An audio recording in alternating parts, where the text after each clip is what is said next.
हमारा सब्जेक्ट है applied mechanics. हमने शुरू की हुई अपनी यूनिट फ्रिक्शन। तो फ्रिक्शन के लास्ट लेक्चर में हम बात कर रहे थे इंपॉर्टेंट टर्म्स के बारे में, जिसके अंदर हमने बात की लिमिटिंग फ्रिक्शन क्या होता है, कोफिशिएंट फ्रिक्शन और कोफिशिएंट ऑफ फ्रिक्शन, इसके अलावा जो हमारी नॉर्मल रिएक्शन रहेगी नॉर्मल रिएक्शन, और लास्ट में हमने दो इंपॉर्टेंट टॉपिक्स किए जो हमारे की मोस्ट इंपॉर्टेंट टॉपिक है, जिसके अंदर हमने बात की एंगल ऑफ फ्रिक्शन के बारे में और एंगल ऑफ रिपोज के बारे में कि एंगल ऑफ फ्रिक्शन क्या होता है, एंगल ऑफ रिपोज क्या होता है। नेक्स्ट हम आज बात कर रहे हैं equilibrium of a body on a rough horizontal plane कि हमने बात करनी है कि equilibrium of a body on a rough horizontal plane कि एक हमारा रफ हॉरिजॉन्टल प्लेन है, उसके ऊपर जो हमारी बॉडी है वो किस तरह से इक्विलिब्रियम है, तो उस बॉडी के बारे में हमें बात करनी है। ये हमने एक छोटा सा डायग्राम तैयार किया है, किस चीज का डायग्राम कि हॉरिजॉन्टल प्लेन है हमारा, क्या एक हॉरिजॉन्टल प्लेन है जिसके ऊपर हमने क्या किया, एक बॉडी को प्लेस किया हुआ है। तो अब हम बात करेंगे कि किस तरह से हम एक रफ हॉरिजॉन्टल प्लेन के ऊपर बॉडी को इक्विलिब्रियम रख सकते हैं। तो हमने क्या किया है, let us consider a block of weight W। सबसे पहले हमने क्या किया, let us consider a block of weight W कि हमारे पास क्या है, एक हमारी बॉडी एक सरफेस है, जिस सरफेस के ऊपर हमने क्या किया, एक बॉडी को प्लेस किया है। वो बॉडी कौन सी है, एक ब्लॉक को प्लेस किया है, वेट जिसका है W। एक बॉडी है, उस एक सरफेस को प्लेस कर ब्लॉक को प्लेस किया, ये हमारा ब्लॉक है जिसका वेट क्या है, हमारे पास वेट हमें पता है, उसको हमने W लिख दिया। वो हमने कहां पे प्लेस किया है, एक हॉरिजॉन्टल, ठीक है, W weight placed on horizontal plane. ये हमारा जो हॉरिजॉन्टल प्लेन है उस प्लेस पे उस जगह पे हमने प्लेस किया है हमारे इस चीज को, ब्लॉक को। वो ब्लॉक कौन सा है, हमारा W, ये वाला ब्लॉक है, इसको हमने प्लेस किया है किसके ऊपर, हॉरिजॉन्टल प्लेन के ऊपर। तो एक हमने इसके ऊपर फोर्स अप्लाई कर दी, फोर्स को हमने क्या लिख दिया, P के साथ। एक हमने इसके ऊपर क्या किया, P को हमने क्या लिखेंगे, फोर्स अप्लाइड, कि जो हमने फोर्स अप्लाइड की है। W हमारा यहाँ पे क्या रहेगा, weight of block, weight of block. तो वेट ऑफ ब्लॉक हमारा क्या होगा, W होगा। इसके अलावा जो हमारी R रहेगी, R का मतलब यहाँ पे क्या रहेगा, नॉर्मल रिएक्शन। R क्या होगा, R रहेगा नॉर्मल रिएक्शन। R का मतलब यहाँ हो जाएगा नॉर्मल रिएक्शन। R हमारे लिए क्या रहेगा, नॉर्मल रिएक्शन। P का मतलब हो गया जो हमने फोर्स अप्लाई की है, W का मतलब वेट है, और F का मतलब क्या होता है, F का मतलब होता है फोर्स, या फिर बोलते हैं लिमिटिंग फ्रिक्शन। F हमारा क्या है, फोर्स ऑफ लिमिटिंग फ्रिक्शन, ठीक है, फोर्स ऑफ फ्रिक्शन भी बोल सकते हो, या फिर फोर्स ऑफ लिमिटिंग फ्रिक्शन की जो हमारी फोर्स है लिमिटिंग फ्रिक्शन की, तो वो हमारे लिए यहाँ पे क्या रहेगा, उसको हम बोल देंगे F से। तो ये हमारी कुछ चीजें हैं जो हमने यहाँ पे प्लेस डायग्राम में ड्रॉ की। W का मतलब वेट हो गया, R का मतलब हमारा क्या रहेगा, नॉर्मल रिएक्शन होगा, F का मतलब है लिमिटिंग फ्रिक्शन की जो फोर्स, और P हम किस लिए डिनोट करेंगे, P का मतलब यहाँ पे रहेगा जो हमने फोर्स अप्लाई की है, जो बॉडी को मूव करवाने के लिए, बॉडी के मोशन को मूव करवाने के लिए, क्योंकि दो बॉडीज जब एक दूसरे पे मूव करेंगे, स्लाइड करेंगे, तो उसी दौरान मोशन होगा, फ्रिक्शन प्रोड्यूस होगा। तो वही हमने यहाँ पे लिखी कि P हमारी क्या है, P होगी वो फोर्स जो हमने अप्लाई की है बॉडी के ऊपर। अब हम इसको डेरिवेट करते हैं कि किस तरह से डेरिवेट करेंगे। तो सबसे पहले रिवॉल्विंग द, जो भी हमारी हमने रिसॉल्व करना है, resolving the all forces acting on horizontal plane, कि जो भी हमारा हॉरिजॉन्टल प्लेन है, पहले हम हॉरिजॉन्टल प्लेन के ऊपर फोर्सेस निकालेंगे, उसके बाद जो हम निकालेंगे वर्टिकल प्लेन। तो सबसे पहले क्या लिखेंगे, रिसॉल्विंग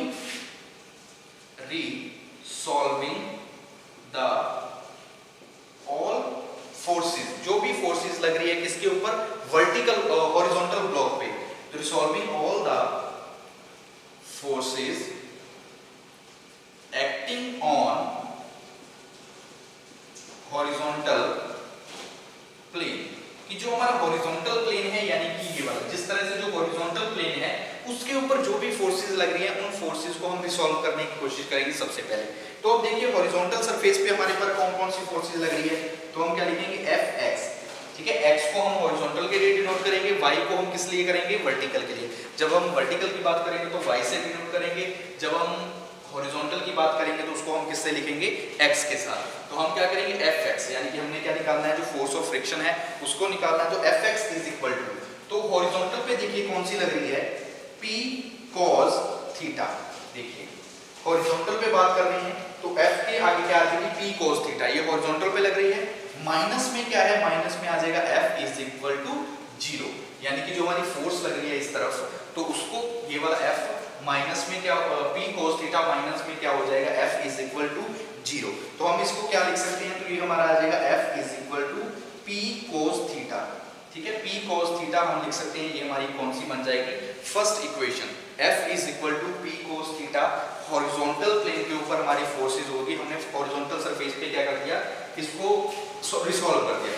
नेक्स्ट हम बात करते हैं resolving the all forces acting on vertical plane. अब हम बात करते हैं जो हमारे वर्टिकल प्लेन है, कि जो वर्टिकल प्लेन है उसके ऊपर जो भी फोर्सेस लग रही हैं उसको हम किस तरह से सॉल्व करेंगे। तो देखिए वर्टिकल के ऊपर P sin थीटा, जो हमारी P sin थीटा है ये किसके ऊपर लग रही है, वर्टिकल। इसके अलावा जो R है, यानी कि जो नॉर्मल रिएक्शन है वो भी कौन सी डायरेक्शन में है, R डायरेक्शन में है, यानी कि R जो हमने लिखा वो भी कौन सी डायरेक्शन में है, वर्टिकल डायरेक्शन में है। तो जब हम resolving the all forces of acting vertical plane करेंगे तो वर्टिकल प्लेन के अंदर हम किस तरह से लिखेंगे, तो ये हमारा आ जाएगा एसमीशन Fy। ठीक है, हम क्या लिखेंगे, एसमीशन Fy, क्योंकि आपको बताया Fy का यूज हम किस लिए करेंगे, वर्टिकल प्लेन के लिए। तो ये हमारा क्या रहेगा, P sin थीटा प्लस में क्या है वर्टिकल डायरेक्शन में, और हमारे पास क्या है R, नीचे डाउनवर्ड डायरेक्शन में यानी कि माइनस में W इज इक्वल टू 0। ये हमारे लिए कौन सी रहेगी, ये हमारा आ जाएगा सेकंड इक्वेशन। तो हम इसको ओपन करके लिख लेते हैं, तो ये हमारे पास आ जाएगी R इज इक्वल टू यानी कि जो हमारा नॉर्मल रिएक्शन है R is equal to W minus में P sin थीटा, ये हमारी इक्वेशन बन जाएगी second equation, R is equal to W minus P theta. अब इन दोनों इक्वेशंस को, यानी कि जो हमारी फर्स्ट इक्वेशन है ये वाली और सेकंड इक्वेशन है ये वाली, इन दोनों इक्वेशंस को क्या करेंगे, सॉल्व करेंगे। फर्स्ट इक्वेशन और सेकंड इक्वेशन, दोनों इक्वेशंस को क्या करेंगे, हम सॉल्व करेंगे। तो हम कैसे लिखेंगे कि हमें पता है फर्स्ट एंड सेकंड इक्वेशन, तो F इज इक्वल टू होता है म्यू R। स्टार्टिंग में हमने बात की थी, ये रही हमारे पास F इज इक्वल टू, वैसे क्या होता है F डिवाइड बाय, ये चीज होती है F डिवाइड बाय में R is equal to mu. हमने क्या लिखा, R को हम ऊपर लेंगे तो F is equal to mu R, ये हमारे लिए क्या बना, कोएफिशिएंट ऑफ फ्रिक्शन जैसे होता है। तो हमने वही चीज हमने यहाँ पे लिखी कि F इज इक्वल टू क्या है, हमारे पास म्यू R है। तो F की वैल्यू हमारे पास कितनी है, ये हमारी F की वैल्यू है, R की वैल्यू हमें पता है, तो हम इन वैल्यूज को क्या करेंगे, इनमें पुट कर देंगे। तो F की वैल्यू हमारे पास क्या है, F की वैल्यू होगी P cos थीटा, ये रही F की वैल्यू। तो F की वैल्यू को हमने पुट कर दिया F के स्थान पे, is equal to U। R की वैल्यू है, R की वैल्यू को पुट किया W माइनस में P sin थीटा। अब क्या करेंगे, अब इनकी मल्टीप्लाई कर देंगे, यानी कि वैल्यू हमने पुट कर दी, F की जगह पे F की वैल्यू पुट की, R के स्थान पे जो हमारी R की वैल्यू थी वो R की वैल्यू को पुट कर दी। अब इनको सॉल्व करेंगे, तो P cos theta is equal to हमारे पास क्या आ जाएगा, sin अल्फा। ठीक है, हम क्या करेंगे, इनको सॉल्व करेंगे। तो हम किस तरह से सॉल्व करेंगे कि हम क्या लिखेंगे, sin का, क्योंकि म्यू की वैल्यू हमें पता है sin, ये क्या होती है sin फाई डिवाइड बाय में आ जाएगा cos phi, sin phi divide bye में आ जाएगा हमारा cos फाई। म्यू की हमने वैल्यू थी जो, वो वैल्यू पुट कर दी, साथ में क्या आ जाएगा W माइनस में P sin थीटा। ये हमने जो लास्ट लेक्चर में हमने बात की थी एंगल ऑफ रिपोज, उसके अंदर हमने बात की थी एंगल ऑफ रिपोज के अंदर ये चीज कि sin फाई डिवाइड बाय में cos phi is equal to होती है इस चीज के। ठीक है, मैं इससे इक्वल होगा तो वो हमने इसकी वैल्यू यहाँ पे पुट कर दी। अब इसको आगे सॉल्व करेंगे, तो ये वाला जो cos होगा इसको हम क्या कर देंगे, मल्टीप्लाई कर देंगे, तो इस साइड आ जाएगा cos फाई वाला। तो क्या लिखेंगे, P cos theta is equal to cos phi.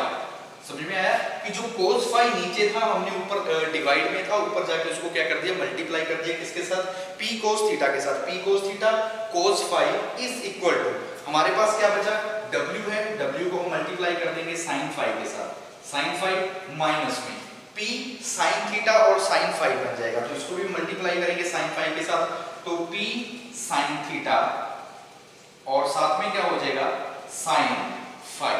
P sin theta, P sin phi, यहां तक समझ में आ गया। P sin थीटा कर दिया, P sin फाई कर। अब हम क्या करेंगे, cos को इस साइड ले आएंगे, यानी कि जो PP की वैल्यू है उसको इस साइड ले आएंगे। P cos theta, P cos phi plus minus है तो इस साइड आके क्या हो जाएगा प्लस का, plus P sin theta sin phi is equal to W sin phi. पीछे क्या बचा हमारे पास, इस साइड सिर्फ बचेगा W sin फाई। तो W sin फाई को हमने क्या किया, इस साइड रख दिया। अब देखिए इसके अंदर से जो भी करता है उस चीज को हम काट देंगे तो हमारे पास क्या बचेगा, हम जैसे P cos है, यहाँ पे क्या है P है, तो P को हम क्या लेंगे, कॉमन ले लेंगे। P cos, तो अंदर हमारे पास क्या बचेगा, थीटा माइनस में फाई, थीटा माइनस में फाई, ठीक है। क्योंकि P है, यहाँ पे cos है, यहाँ पे sin है, तो कोसाइन से हम कर देंगे जो भी हमारा अंदर बचेगा। हमने P cos को कॉमन ले लिया तो हमारे पास बचा ये क्या होगा, थीटा और फाई। थीटा और फाई इज इक्वल टू किसके हो जाएगा, W sin फाई। ये किसके इक्वल हो जाएगा, W sin फाई। जो हमारा इस साइड बचा हुआ है W sin फाई। तो अब यहाँ से हमारे पास इक्वेशन बन जाएगी। कौन सी इक्वेशन, हमने P निकालनी है तो P को हम क्या रखेंगे, इस साइड रख देंगे। P को हमने क्या रखा, बाहर रखा। अंदर हमारे पास क्या आ जाएगा, W sin phi divide bye में, ये हम मल्टीप्लाई का नीचे जाके क्या हो जाएगा, डिवाइड। तो डिवाइड बाय में आ जाएगा cos थीटा माइनस में फाई, थीटा माइनस फाई ये हमारे पास यहाँ पे आ जाएगा। नेक्स्ट हम बात कर लेते हैं, यहाँ पे हम P is equal to W sin phi is equal to bye में cos थीटा माइनस फाई, यहाँ तक निकाल चुके हैं। नेक्स्ट हम बात करते हैं for P to be minimum cos theta phi should be maximum, कि जो हमारा P के लिए वैल्यू रहेगी ये क्या रहेगी, मैक्सिमम रहेगी। तो हम क्या लिख सकते हैं कि cos theta minus five is equal to, कि जो हमारा cos थीटा माइनस फाइव है, ठीक है, ये हमारे इसके अंदर ब्रैकेट में ये हमारा क्या रहेगा, एक। हमने क्या किया, मैक्सिमम हमने सोचा कि मैक्सिमम वैल्यू रहेगी, तो हमने cos थीटा माइनस फाइव, ये हमारा था ना cos theta minus five value, तो हमने इसको मान लिया कि ये हमारे लिए क्या है, एक है, हमने मैक्सिमम मान लिया। तो यहाँ से हम theta minus five is equal to, जो हमारा cos है, ठीक है, ये हमारा इस साइड हो जाएगा, तो इसको हम लिख देंगे cos माइनस वन, ठीक है, ये हमारा क्या बन जाएगा, cos माइनस वन, यानी कि पावर में माइनस वन और साथ में आ जाएगा एक, क्योंकि हमने क्या किया, cos को हम दूसरी साइड पे ले गए, हमने थीटा माइनस फाइव कर दिया। हमने निकालना क्या है, यहाँ पे हमने निकालनी है मैक्सिमम जो थीटा फाइव। तो देखिए theta minus five is equal to cos minus one divide by one, तो यहाँ से हमारे पास आ जाएगा theta is equal to five, जो वैल्यू आ जाएगी वो क्या होगी, theta is equal to five, theta is equal to five. अब हम क्या करेंगे, सब्सट्रैक्ट कर देंगे किनके अंदर से, जो हमारी फोर्थ इक्वेशन है, ये हमारी कौन सी थी, फोर्थ इक्वेशन, ठीक है, फोर्थ इक्वेशन थी। इसके अलावा हमारी फोर्थ इक्वेशन है, ठीक है, थर्ड इक्वेशन, हाँ थर्ड इक्वेशन है। तो इस इक्वेशन में से हम क्या कर देंगे, इस चीज को सब्सट्रैक्ट कर देंगे। तो सब्सट्रैक्ट कैसे करेंगे, कि हमारे पास क्या है P हमने क्या करना है, मिनिमम, P हमारा क्या रहेगा, minimum is equal to W sin five, नीचे हमारे पास क्या है, cos थीटा माइनस फाइव, तो ये हमारे पास जो बचेगा वो आ जाएगा W sin five, W sin five, तो हमारी वैल्यू क्या आ जाएगी, W sin फाइव। तो इस तरह से हम निकाल लेंगे हमारे एंगल, क्या रहेगा, इक्विलिब्रियम बॉडी को कौन से एक रफ हॉरिजॉन्टल प्लेन के ऊपर, कि किस तरह से हमारी बॉडी को हम निकाल सकते हैं। तो ये लास्ट में जो हमारा फॉर्मूला बनेगा, ये फॉर्मूला होगा हमारा, ठीक है, ये हमारा क्या बन जाएगा formula, P minimum is equal to W sin five. Starting से देखते हैं एक बार फिर से। ये हमारा एक डायग्राम था जिसके अंदर हमने क्या किया, कि हमारे पास एक रफ हॉरिजॉन्टल सरफेस है, उस सरफेस के ऊपर रफ हॉरिजॉन्टल सरफेस है, जिस सरफेस के ऊपर हमने क्या किया है, एक ब्लॉक को सेट किया है, बॉडी बोल सकते हो, बॉडी है जब ब्लॉक है जिसका वेट क्या है, W है। वही हमने यहाँ से शुरू किया कि लेट अस कंसीडर एक ब्लॉक ऑफ वेट W। ये हमारे पास एक ब्लॉक है जिसका वेट है वो क्या है, W है। उसको हमने प्लेस किया है, कहाँ पे प्लेस किया है, एक हॉरिजॉन्टल सरफेस के ऊपर, हॉरिजॉन्टल प्लेन में स्पेस कर दिया। तो P हमारे लिए यहाँ पे जो हमने उसके ऊपर बॉडी है, बॉडी के ऊपर हमने अलग अलग फोर्सेस अप्लाई की हुई है। तो जो P हमारी रहेगी, ये वाली P, तो इस P को हम क्या बोलेंगे, ये हमकी फोर्स अप्लाई, जो हमने फोर्स अप्लाई की है। F हमारे लिए क्या रहेगा, F होगा force of limiting friction. P को डिनोट कर दिया, P आपको बता दिया कि फोर्स ऑफ अप्लाई रहेगी। W का मतलब होगा वेट ऑफ ब्लॉक, कि जो हमारा ब्लॉक हमने प्लेस किया है हॉरिजॉन्टल प्लेन के ऊपर, उसको हम क्या लिखेंगे, वो हमारा होगा वेट, ब्लॉक का जो वेट रहेगा। R का मतलब क्या होगा, R होगा हमारा नॉर्मल रिएक्शन। यहाँ से हम सबसे पहले रिसॉल्व करेंगे हॉरिजॉन्टल प्लेन पे, क्योंकि हमारा रफ सरफेस का हॉरिजॉन्टल प्लेन है, तो हम दोनों डायरेक्शन में, पहले हॉरिजॉन्टली, नेक्स्ट हम करेंगे वर्टिकली डायरेक्शन में। तो सबसे पहले resolve all the forces of horizontal direction. तो हॉरिजॉन्टल डायरेक्शन यानी कि हॉरिजॉन्टल जो हमारा प्लेन है, हॉरिजॉन्टल प्लेन के अंदर सॉल्व करेंगे तो हमारे पास क्या होगा, fx, यानी कि ये वाला रहेगा f नीचे वाला, तो f is equal to p cos theta minus में आ जाएगा हमारे पास f इज इक्वल टू 0। तो ये फॉर्मूला हमारा जो बन जाएगा f is equal to p cos theta. Horizontal plane पे जो भी हमारी फोर्सेस है, हॉरिजॉन्टल प्लेन पे जितनी फोर्सेस एक्ट कर रही है, उन फोर्सेस को एक्ट करने के बाद जो हमारा आंसर आएगा वो होगा f is equal to p cos theta. Next हम बात करेंगे resolving all the forces acting on vertical plane, कि जो वर्टिकल प्लेन के ऊपर जितनी भी फोर्सेस एक्ट कर रही है हमारे बॉडी के अंदर, तो वो कौन कौन सी, एफ वाई से हम इसको लिखेंगे, तो is equal to P sine theta. P sine theta plus में हो जाएगा आर, नीचे डाउनवर्ड डायरेक्शन में डब्ल्यू है तो इसको भी हम लिखेंगे माइनस डब्ल्यू।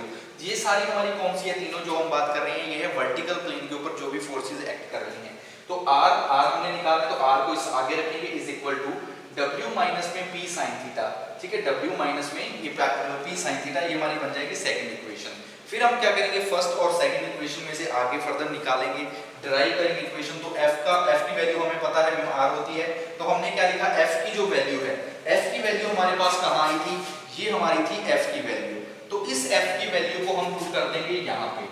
नेक्स्ट हमारे पास है r, तो r की वैल्यू भी हमारे पास ये आई हुई है, इस r की वैल्यू को पुट करेंगे यहाँ पे, तो p cos थीटा, p हमारा cos थीटा है, r हमारी वैल्यू ये है, तो r की वैल्यू पुट कर दी, ये f की वैल्यू पुट कर दी।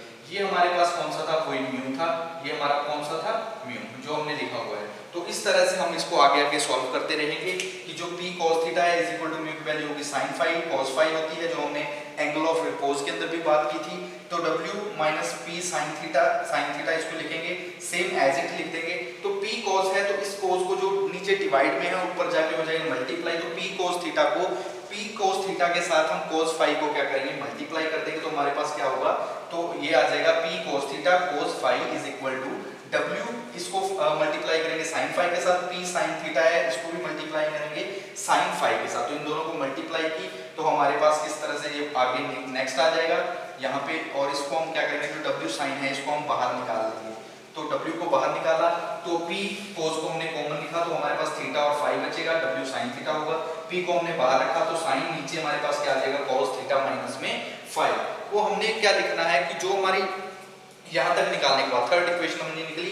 नेक्स्ट हमने क्या बात करनी है कि for p to be minimum, जो भी हमारी p है वो क्या होनी चाहिए, मिनिमम होनी चाहिए, cos theta minus phi should be maximum, कि p जो हमारा है, p क्या होना चाहिए, मिनिमम होना चाहिए, और जो थीटा माइनस में फाई है ये हमारा क्या होना चाहिए, मैक्सिमम होना चाहिए, कि p हमारा मिनिमम रहेगा, थीटा माइनस जो फाई होगी वो हमारी क्या रहेगी, मैक्सिमम रहेगी। तो इसलिए cos theta minus five is equal to 1 हो जाएगा, theta minus five is equal to cos minus 1 करके थीटा इज इक्वल टू 5 हमारे पास आ जाएगा, और p मिनिमम हमारा कितना होगा, w sin theta, w sin 5 हमारा आ जाएगा p, तो p हमारा क्या रहेगा, मिनिमम, और थीटा माइनस 5 जो हमारा होगा ये क्या रहेगा, मैक्सिमम वैल्यू रहेगी, ये हमारी कौन सी होगी, मैक्सिमम वैल्यू।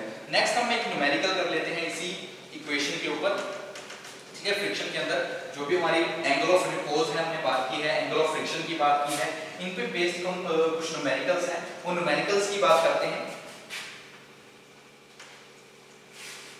ये तीनों टॉपिक इंपॉर्टेंट है जो अभी आपको करवाए हैं, कौन कौन सा, angle of friction, angle of repose और equilibrium body on a rough horizontal plane, तीनों मोस्ट इंपोर्टेंट टॉपिक है, कई बार एग्जाम में पूछे गए हैं। अब हम बात करते हैं, नेक्स्ट हमारे एक न्यूमेरिकल सॉल्व करते हैं।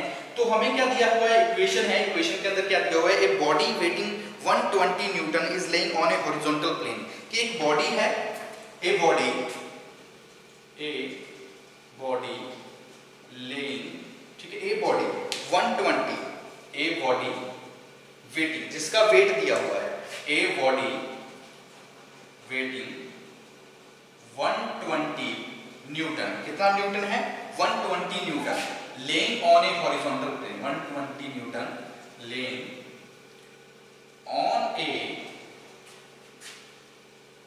हॉरिजॉन्टल प्लेन, कि एक 120 वेट की कोई बॉडी है जो कि कहां पे है, हॉरिजॉन्टल प्लेन के ऊपर लेकर है, फॉर विच, और जिसके लिए, फॉर विच जो म्यू की वैल्यू है, यानी कि कोएफिशिएंट ऑफ फ्रिक्शन की जो वैल्यू है वो हमें दी हुई है 0.8, कोफिशिएंट की वैल्यू हमें दे दी 0.8 वैल्यू दी है। तो हमने क्या निकालना है, हमने निकालना है नॉर्मल रिएक्शन। फाइंड नॉर्मल, जो भी हमारा नॉर्मल रिएक्शन है, हमने क्या निकालना है, नॉर्मल फ्रिक्शन। जो भी हमारा नॉर्मल फ्रिक्शन रहेगा, कि नॉर्मल जो रिएक्शन होता है, नॉर्मल रिएक्शन, कि नॉर्मल रिएक्शन कितना होगा। इसके अलावा जो लिमिटिंग फोर्स ऑफ फ्रिक्शन है, लिमिटिंग फोर्स ऑफ फ्रिक्शन, और हमने क्या निकालना है थर्ड, ठीक है, angle of friction, angle of friction. तो ये तीन चीजें निकालनी है हमने इक्वेशन के अंदर, ठीक है। आपको क्या दिया हुआ है, एक न्यूमेरिकल, जिसके अंदर आपको क्या दे दी, एक बॉडी है जिसके ऊपर वेट लगा हुआ है। मान लीजिए इस तरह से आपको एक, ये हमारा एक हॉरिजॉन्टल, रफ हॉरिजॉन्टल सरफेस है, जिस सरफेस के ऊपर मान लीजिए आपको एक बॉडी प्लेस कर दी। आपको क्या किया, एक बॉडी दे दी, जिस बॉडी का जो वेट है, वो वेट कितना है, वो वेट है 120 न्यूटन। वो वेट कितना रहेगा, मान लीजिए ये आपकी बॉडी है, जिस CG बीच में पॉइंट CG रहेगा, ये आपका नॉर्मल रिएक्शन होता है, नीचे वेट होगा, इस तरफ F होगा, यानी कि जो हमारी फोर्स होती है, और यहाँ पे रहेगा P, जो हमने अप्लाइड फोर्स है, जो हमने अप्लाई की हुई है, ठीक है। ये आपकी क्या है, एक बॉडी है, ठीक है। इस एक तरह क्या है, बॉडी है, जिस बॉडी के वेट जो आपको दिया है, वेट कितना है, 120 न्यूटन है, हॉरिजॉन्टल सरफेस के ऊपर ले कर रही है। R नॉर्मल रिएक्शन, W का मतलब वेट हो जाएगा, F का मतलब फोर्स ऑफ फ्रिक्शन, P का मतलब हमारा रहेगा जो अप्लाइड फोर्स हमने अप्लाई की हुई है। तो अब देखिए limiting friction, force of friction के अंदर हम किस तरह से लिखेंगे। सबसे पहले कंसीडर कर लेते हैं कि एक ब्लॉक है, वो हमने मान लिया। तो वेट ऑफ ब्लॉक, ठीक है, वेट ऑफ ब्लॉक या वेट ऑफ बॉडी, वो हमें कितना दिया हुआ है, W इज 120 न्यूटन। वेट हमें कितना दिया हुआ है, 120 न्यूटन। जो कोफिशिएंट ऑफ फ्रिक्शन है, ठीक है, कोफिशिएंट ऑफ फ्रिक्शन, तो कोफिशिएंट ऑफ फ्रिक्शन हमें कितना दिया हुआ है, कोफिशिएंट ऑफ फ्रिक्शन हमें दिया हुआ है 0.8, कोफिशिएंट ऑफ फ्रिक्शन यानी कि म्यू, ये हमारे दिया हुआ है 0.8। कोफिशिएंट ऑफ फ्रिक्शन हमें कितना दिया है, 0.8। बाकी हमने लेट्स ये सारे मान लिए कि R हमारे पास है, W हमारे पास है, P हमें दिया हुआ है, और हमें क्या दिया हुआ है, F दिया हुआ है। तो हम यहाँ से निकालेंगे, सबसे पहले हम क्या निकालेंगे, नॉर्मल रिएक्शन। सबसे पहले जो फर्स्ट पॉइंट है, फर्स्ट पॉइंट में हमसे पूछा हुआ है नॉर्मल रिएक्शन। तो नॉर्मल रिएक्शन हम किस तरह से निकालेंगे, नॉर्मल रिएक्शन निकालने का जो फॉर्मूला होता है, वो फॉर्मूला क्या होता है, वो फॉर्मूला होता है mu is equal to F divide bye में R। तो हम यहाँ पे लिख सकते हैं कि R is equal to W, R is equal to W हम लिख सकते हैं। तो R हमारे लिए कितना रहेगा, क्योंकि R is equal to W, क्योंकि हमने क्या बोला है, कॉरस्पॉन्ड है, यानी कि एक दूसरे के इक्वल। तो जितना हमारा W होगा उतना ही हम बोल सकते हैं R है। तो R हमारा W कितना है, W हमारा 120 है, तो R भी हमारा क्या हो जाएगा, 120। R भी हमारा कितना होगा, 120 न्यूटन। तो यहाँ से हम सिंपल नॉर्मल रिएक्शन निकाल सकते हैं। अगर हमने नॉर्मल रिएक्शन निकालना है, इस तरह से हमें कोई न्यूमेरिकल दिया हुआ है, तो आप सिंपली निकाल सकते हैं R is equal to W करके। तो हमारे पास W की जितनी वैल्यू होगी वही हमारी वैल्यू आ जाएगी R की, तो नॉर्मल रिएक्शन निकल जाएगा। सेकंड हम बात करते हैं, सेकंड हमें क्या पूछा हुआ है, limiting force of friction, limiting force of friction. तो लिमिटिंग फोर्स ऑफ फ्रिक्शन जब हम निकालते हैं तो उसका फॉर्मूला क्या होता है, कि जब हम बॉडी को क्या कर रहे हैं, मूव करवा रहे हैं, जब यानी कि मूव करने की कोशिश कर रहा है, तो फॉर्मूला होता है F is equal to mu R। तो F की वैल्यू हमें नहीं पता, म्यू की वैल्यू पता है, R की वैल्यू पता है, तो यहाँ से हम फोर्स ऑफ फ्रिक्शन आसानी से निकाल सकते हैं। यानी कि जो हमारा फोर्स ऑफ फ्रिक्शन है, लिमिटिंग फोर्स ऑफ फ्रिक्शन है, उस चीज को हम निकाल सकते हैं। तो F हमारे पास कितना है, नहीं पता, म्यू की वैल्यू कितनी है, 0.8, R की वैल्यू कितनी है, 120। इन दोनों की मल्टीप्लाई करेंगे तो हमारे पास इक्वेशन आ जाएगी, वो कितनी होगी, 96 न्यूटन। ये हमारे पास F आ जाएगा, यानी कि लिमिटिंग फोर्स ऑफ फ्रिक्शन की वैल्यू कितनी आ जाएगी, 96 न्यूटन। दो हमने बात कर ली। एक हमने इसमें और पूछा है, horizontal force required for move the body की। थर्ड हम करते हैं हॉरिजॉन्टल, कि कोई बॉडी है जो कि हॉरिजॉन्टली बॉडी पड़ी है, उसको कितनी फोर्स की जरूरत है मूव करवाने के लिए। Horizontal force required to move a body, एक बॉडी को मूव करवाने के लिए हॉरिजॉन्टली हमें कितनी फोर्स की जरूरत होगी, तो वो फॉर्मूला होता है P is equal to F, यानी कि जितनी हमारी P होगी यानी कि अप्लाइड फोर्स उतनी हमारी F होगी। तो F हमारे पास कितनी है 96, तो P भी हमारी क्या होगी, P आ जाएगी 96, तो P भी हमारा क्या होगा 96 न्यूटन। ये हमारा आ जाएगा horizontal force required to move a body. Last fourth करते हैं, फोर्थ हमारा क्या है एंगल ऑफ फ्रिक्शन, कि एंगल ऑफ फ्रिक्शन हम किस तरह से निकालते हैं इक्वेशन के अंदर। तो देखिए एंगल ऑफ फ्रिक्शन, तो एंगल ऑफ फ्रिक्शन के लिए फॉर्मूला हमारा क्या होता था tan phi is equal to mu, ये हमारा फॉर्मूला था। फॉर्मूला क्या था tan phi is equal to mu, ये हमारा फॉर्मूला था एंगल ऑफ फ्रिक्शन की जब हमने बात की थी। अब देखिए phi की वैल्यू हमें phi निकालनी है, तो म्यू की वैल्यू ये वाली की वैल्यू की हमें पता है कितनी होती है, तो जब हम tan को इस साइड लेके आएंगे तो ये बन जाएगा tan माइनस 1 म्यू, ये इक्वेशन बनेगी। तो हम इनकी वैल्यू पुट कर देंगे, तो phi is equal to tan की वैल्यू, tan को हम क्या लिखेंगे tan की लिखेंगे, tan को हम tan लिख देंगे, म्यू की वैल्यू हमें पता है ये हमारी कितनी होती है 0.8, हमें दी हुई है इक्वेशन के अंदर 0.8। जो एंगल बन रहा है एंगल हमारा कितना हो जाएगा, ठीक है, तो जो एंगल बनेगा tan phi का, तो इस तरह हम जिसको डिवाइड करेंगे phi के साथ, तो ये हमारा हो जाएगा 38 डिग्री माइनस 40। तो इस तरह से एक एंगल बन जाएगा phi का, वो चीज हमारा क्या आ जाएगा आंसर आ जाएगा 30 डिग्री माइनस 40। तो ये हमारा क्या रहेगा एंगल ऑफ फ्रिक्शन, ये क्या होगा एंगल ऑफ फ्रिक्शन। स्टार्टिंग से देख लीजिए, हमें क्या इससे पहले हमने angle of friction, angle of repose और equilibrium body on a horizontal rough horizontal plane के ऊपर बात की, उन्हीं पे बेस्ड हम न्यूमेरिकल कर रहे हैं। तो न्यूमेरिकल क्या है कि एक आपको बॉडी दी हुई है हॉरिजॉन्टल प्लेन के ऊपर, एक बॉडी प्लेस है जिसका वेट है 120 न्यूटन, जो हमें कोएफिशिएंट ऑफ फ्रिक्शन दिया हुआ है वो हमारा है 0.8। हमने क्या निकालना है, हमने नॉर्मल रिएक्शन निकालना है, लिमिटिंग फोर्स ऑफ फ्रिक्शन निकालना है, एंगल ऑफ फ्रिक्शन निकालना है, इसके अलावा हॉरिजॉन्टल फोर्स चाहिए जो रिक्वायर है हमें बॉडी को मूव करवाने के लिए। तो सबसे पहले हम क्या निकालेंगे नॉर्मल रिएक्शन। तो नॉर्मल रिएक्शन जब भी हम निकालेंगे तो ये क्या होता है R is equal to W होता है, कि जितनी आपके पास R होगी उतना ही W होगा, जितनी W होगी वही वैल्यू सेम रहेगी R की। तो W की वैल्यू हमें पता है 120 है, तो हमारी R की वैल्यू भी आ जाएगी 120, तो हमारा नॉर्मल रिएक्शन आ जाएगा आंसर। इसी तरह सेकंड हमने बात की लिमिटिंग फोर्स ऑफ फ्रिक्शन की, तो लिमिटिंग फोर्स ऑफ फ्रिक्शन का फॉर्मूला होता है F is equal to coefficient of friction multiply में हो जाता है रिएक्शन, नॉर्मल रिएक्शन। तो कोएफिशिएंट ऑफ फ्रिक्शन की वैल्यू हमें पता है, रिएक्शन की वैल्यू पता है, दोनों वैल्यूज को मल्टीप्लाई करेंगे तो हमारे पास किसकी आंसर आ जाएगा, हमारे पास वैल्यू आ जाएगी लिमिटिंग फोर्स ऑफ फ्रिक्शन की। नेक्स्ट थर्ड हमने निकालना है horizontal force required to move a body, एक बॉडी को मूव करवाने के लिए। तो फॉर्मूला होता है P is equal to F, यानी कि जितनी हमारी फोर्स हो F होगी, फोर्स ऑफ फ्रिक्शन सेम रहेगी हमारी जो अप्लाइड फोर्स है। तो F हमारे पास हमने निकाली है 96 है, तो P की वैल्यू भी हमारी कितनी आ जाएगी 96। लास्ट है एंगल ऑफ फ्रिक्शन। तो एंगल ऑफ फ्रिक्शन के लिए फॉर्मूला होता है tan phi is equal to coefficient of friction.